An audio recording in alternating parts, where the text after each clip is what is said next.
but they don't necessarily have the benefit that this FTA will give British businesses. So any business in the UK that isn't now looking at India both as a sourcing hub as well as a potential market of 400 million people to supply their products and services with, it's not a case of if India, it's when India for me. It's not a case of, if you should trade or source from India.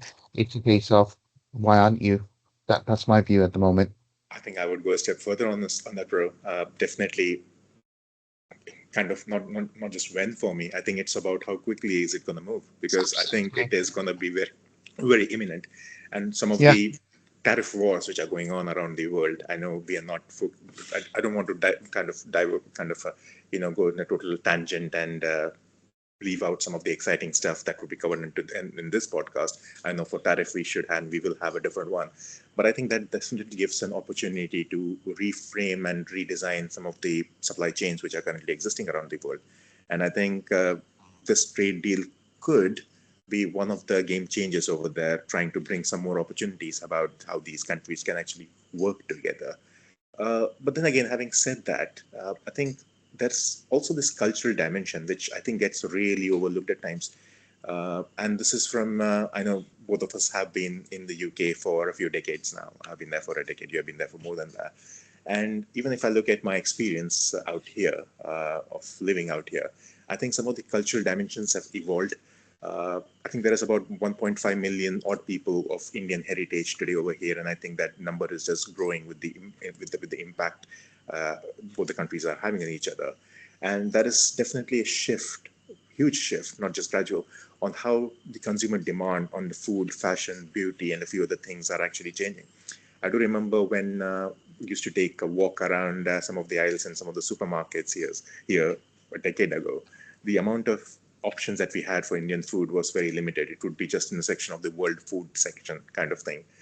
And now, if you go there, they're like kind of you have supermarkets and supermarkets where dedicated to, should we say, Indian food.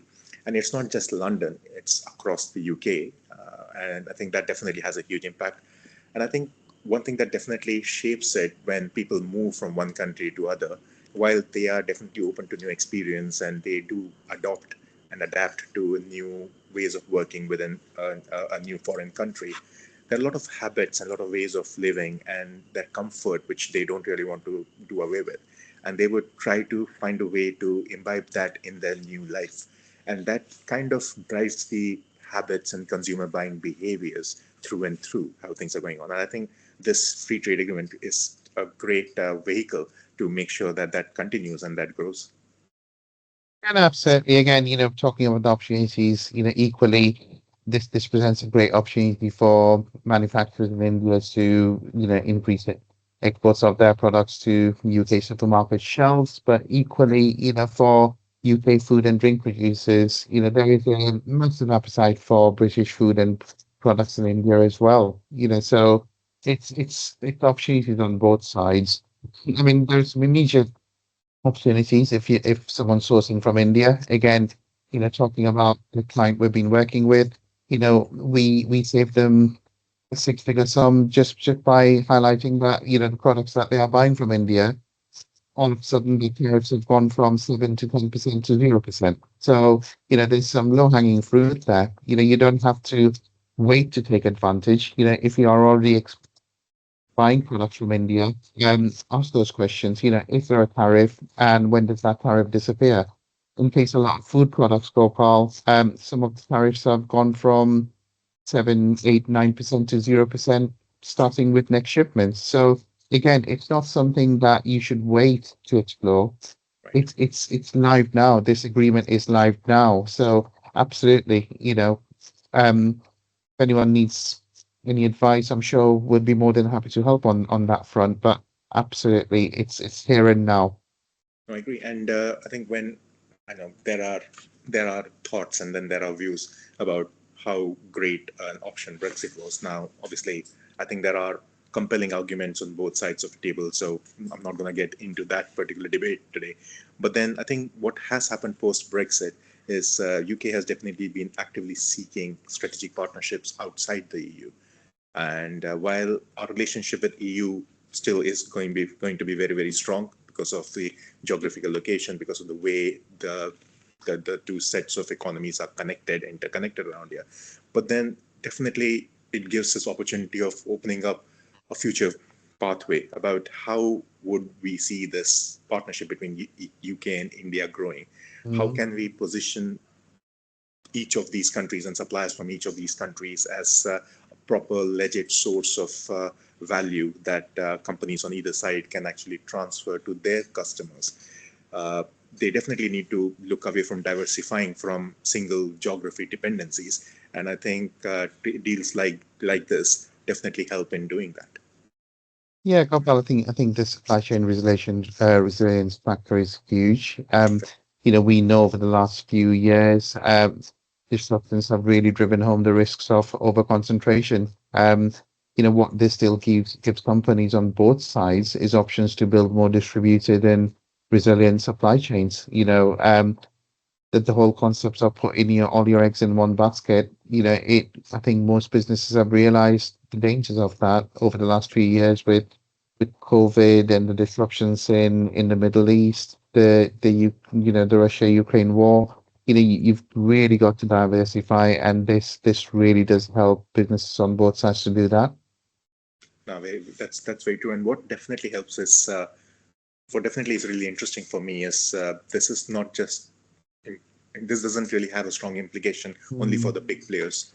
I think a group of companies which kind of wins in this particular whole situation are the SMEs, the smaller ones, which are actually focusing on a huge growth curve, are ambitious. What it does is the kind of the tariff reductions, the simplified customs procedures. I believe it should actually help smaller companies compete more effectively in either markets. They'll definitely need to be more smarter about how they approach it. That's having said and done. That definitely needs to be there. And I think there are enough examples out there for what they can uh, kind of build upon and make sure that they are driving the best value in their supply chain. But I think the opportunities that the SMEs are going to have is just going to be amazing. Yeah, I mean, Gopal, this isn't just something for the large corporations to think about and take advantage of. SMEs absolutely need to think about partnering with local distributors or joining trade missions. The opportunities are definitely there. I recently spent time as a commercial director for a FMCG importing SME, and we were sourcing extensively from India. And if I was still in that role, straight away I would be taking benefit of the relaxation in all the customs requirements and the tariff reductions, etc. So this isn't something I would say is just for the big corporates. If you're an SME in the UK and you're either doing sourcing from India or resourcing from India, this is absolutely the time to be looking at as a market. But equally, on the flip side, looking at if there is demand for your products and services in the Indian market. And for that, you really need to be looking at partnering up with someone who can help you and advise you on how best to go along this. That's true. And you do mention, and we did pick up earlier in this conversation around kind of low cost sourcing and cost Mm. cutting kind of initiatives are there. But then that's where the key distinction comes up, right? Because companies that are going to approach this just transactionally, as in just looking for cheaper goods or quick market access, probably they're going to miss the real opportunity.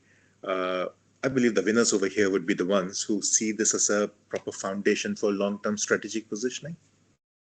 And again, going back to some of the numbers I talked about at the start of this session, a country, what you've got access now is a country with 1.4 billion population, with 400 million middle class families, and a young population with a median age of 29. Okay, it's huge. It's huge.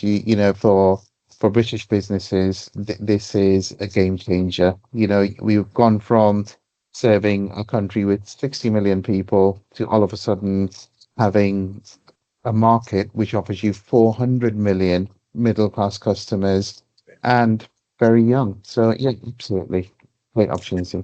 And 400 million and growing because the rate at which some of the Indian middle class is shifting, I think that's intense. I do remember from my own time, as in when I was in India in early 2000s, and when I go there now, I think the way my own socio-economic class, where my friends have been and where my extended family have been, how the spending power has gone up in certain areas, it has been great. I know there are challenges in some of the areas as well, but I think that's where the strategic implications and making sure that that companies are making the right moves actually comes into play. But having said that, and I think for all the companies who have been listening to this podcast, who have made this far, first of all, thanks a lot for listening this far. I think the message is pretty clear that this is a door opener, but if you need to be prepared to walk through it properly. You need to have the right systems built around you. You need to have the right thinking built around you. The strategy and ambition needs to be aligned. There needs to be strategic assessments, proper relationship building. Also, investments in compliance and logistics capabilities becomes a core element, because I think there would be some really interesting surprises that could spring up. But if done properly, there is definitely opportunity there. Yeah, I mean, I'd like to sort of end, and we're getting to the end of this session, Gopal, by saying that timing matters. The companies that position themselves now, while the tariff reductions are still rolling out, will have significant first mover advantages. This isn't something people should be waiting to see. Let's wait and see how it pans out. This is something that's live now. The free FTA is live now, and if you're a business that is sourcing from India, or if you've got a product or a service that you feel there is a demand in the Indian market, now is the time to move. Not in 3, 6, 12 months time. I would say timing is absolutely critical.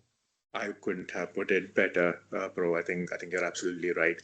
I think what would be really interesting. This was definitely the first part of our conversation. I know we are calling it a podcast, but I think it's always great to just exchange some ideas and thoughts around such issues. Obviously, given how close you have been to some of these things, I think it would be great if in our next episode, as in if I call it an episode of the podcast next week, I think we should look further into things like picking up examples about how we have seen certain companies making those moves, what kind of challenges have they been facing or have they faced, and not just from the immediate preparation and making the first moves point of view, but how has the next 2 3 years kind of being panned out? What are the strategic conversations they are trying to have? I think this could be a really interesting series of podcasts, to be honest.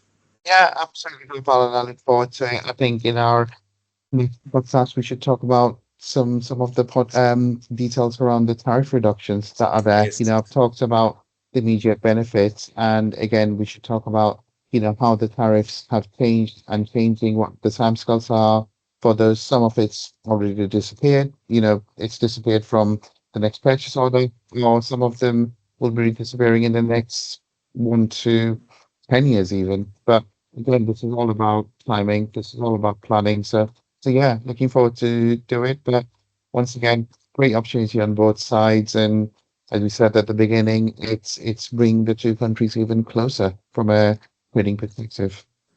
I think that's brilliant, bro.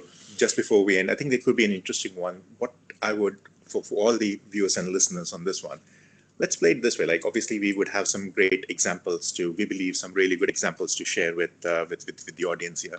But if you think that there are certain important points that you might want us to focus on further, why don't you just drop us a DM or just a message or just reach out to us, and we'll make sure that we are doing justice to some of those areas, because obviously everybody would be looking at this deal from multiple angles, and we would really want to make sure that we are able to uncover some of those initiatives which you really are intrigued about, which really are kind of not letting you sleep in a way, if I put it that way.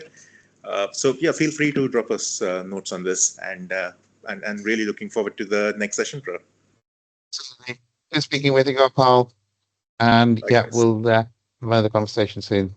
Perfect. Thanks, bro. Bye. Bye.